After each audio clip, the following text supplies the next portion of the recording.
আজকে আমরা একটি সুন্দর সিনারি অঙ্কন করব। প্রথমেই আমি গম্বুজ হিউ কালারটিকে গাছের এক সাইডটাই জলের সঙ্গে মিশিয়ে নিয়ে ব্রাশের সাহায্যে লাগিয়ে নেব। এরপরে আরেক দিকে ভার্মিলিয়ন হিউ হালকা ইয়েলোর সঙ্গে মিশিয়ে গাছের অপর সাইডটাতে দিয়ে নেব। এভাবে আস্তে আস্তে গোটা গাছটিতে হালকা হালকা শেড দিয়ে নেব।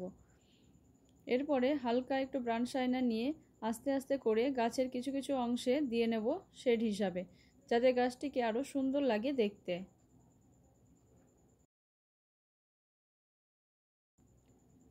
বাড়িটির জন্য আমি বেছে নিয়েছি ব্রাউন শাইনা। ব্রাউন শাইনাটিকে এভাবে হালকা হালকা করে বাড়িটিতে লাগিয়ে নেব। চালের জন্য এখানে আমি কালো কালার নিয়ে নিয়েছি। এইভাবে আস্তে আস্তে করে তুলির সাহায্যে লাগিয়ে নেব।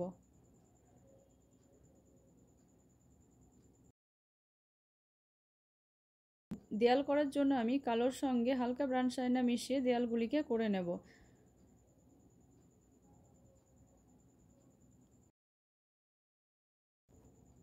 এবার ইয়েলো কালারটিকে হালকা হালকা করে নিচের যে ঝোপঝাড়গুলো রয়েছে সেগুলোতে দিয়ে নিলাম। এবার ভিরিডিয়ান হিউটাকে মাঝে মাঝে হালকা হালকা করে শেড দিয়ে নিলাম।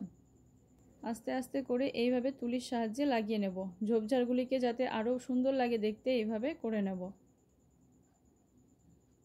এরপরে বাড়িটিতে কালো শেড দিয়ে করে নেব, যাতে বাড়িটিকে আরও সুন্দর লাগে দেখতে। গুড়ির জন্য আমি এখানে কালোর সঙ্গে হালকা ব্রাউন শাইনা কালারটিকে মিশিয়ে নিয়েছি এবং কিছু শুকনো ডাল এখানে করে নিয়েছি, যাতে গাছটিকে আরও সুন্দর লাগে দেখতে। এখানে ভার্মিলিয়ন হিউ, গম্বুজ হিউ এবং ব্রাউন শাইনা এবং ইয়েলো কালার মিশিয়ে শেড দিয়ে নিয়েছি। গাছের শেডের জন্য এখানে হালকা ব্রাউন শাইনার সঙ্গে ব্ল্যাক মিশিয়ে করে নিয়েছি। আকাশের জন্য এখানে কোবাল্ট ব্লু ইউজ করেছি, হালকা করে জলের সঙ্গে মিশিয়ে নিয়েছি।